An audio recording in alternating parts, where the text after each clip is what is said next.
Hai, Assalamualaikum warahmatullahi wabarakatuh. Ketemu lagi dengan Mama Eji. Kita buat kue lagi hari ini. Ini kuenya sederhana, tapi rasanya sangat mewah dan lembut sekali di lidah. Yuk, ikutin sampai selesai tahapan pembuatannya.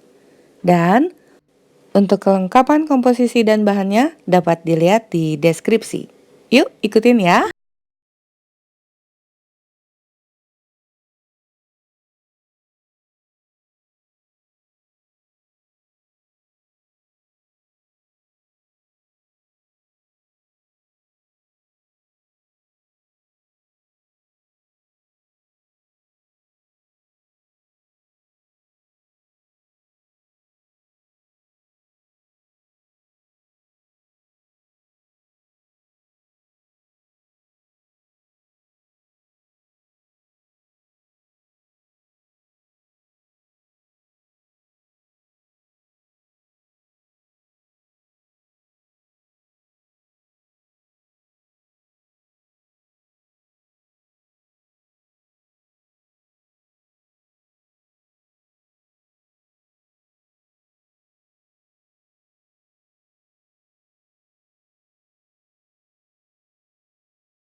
Nah, selesai sudah resep kita hari ini.